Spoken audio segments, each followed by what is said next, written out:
Did you hear the story about the girl who said she was set up to be killed and the man who set her up ended up being killed himself?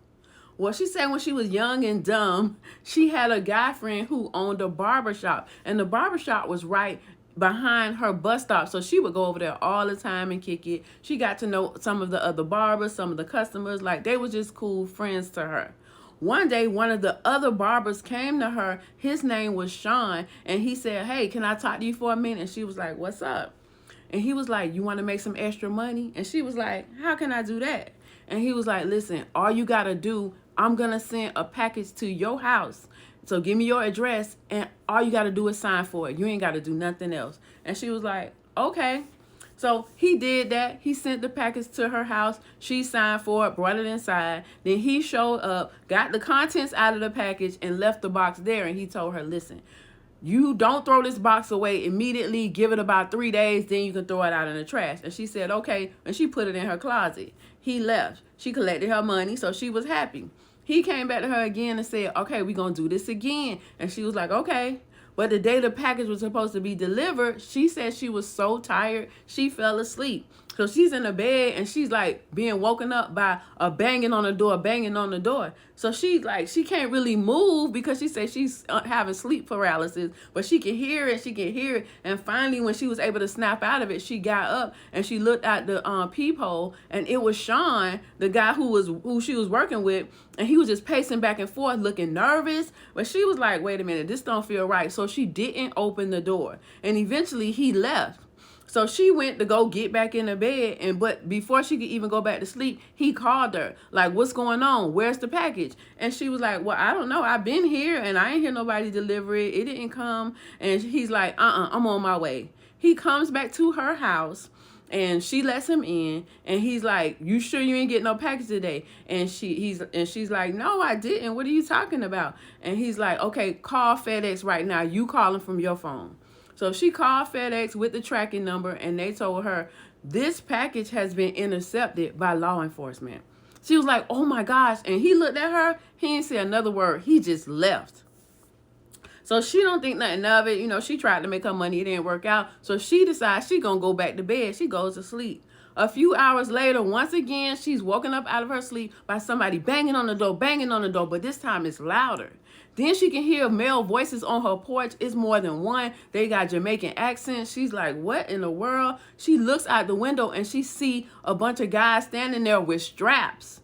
She tries to ignore the door again, but they won't stop. Then they start tapping on her window with them straps. So she's like, "You know what? I got to face this." She opens the door. They rush in. They start searching her house. She's standing there like, "What's going on? What's going on? What are y'all doing? What y'all looking for?" And they search her house and search her house. They don't answer her. One is standing there with a strap to her, and the rest of them is searching. And finally, when they finish and they don't find anything, they like, "Where's our stuff? Where's our package?" And she's like, "What do you mean, where's the package? Sean just left, and I told him there ain't no package came." And they said, "Sean told us you got our stuff." And she was like, "No, I didn't. I don't have anything." And they're like, "You know what? Did anybody search that closet?" And they go into the closet and they find the box from the first package. And they're like, "She got it. I told you she got it." And they all got straps to her. And she's standing there like, No. Check the date on that. That was from the first package." And they checked the date and they're like, "From the first package? What you mean?"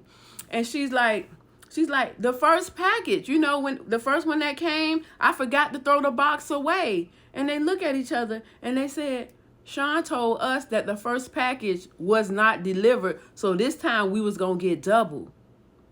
And they all look at each other and they realize that Sean was pulling a fast one. He was running off on the plug. He's trying to take their stuff.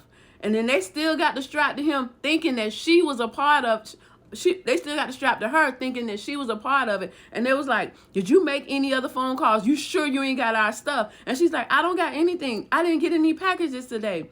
And he was like, "What happened after you saw Sean today?" And he said, "After Sean left, I just went and got back in the bed." And they said, "You sure you didn't go to the bathroom? You ain't make no other phone calls?" And then she was like, "No." And he said, "So if I take your phone right now and I press redial, it's going to redial FedEx?" And she was like, "Yeah." So he took her phone and he redialed.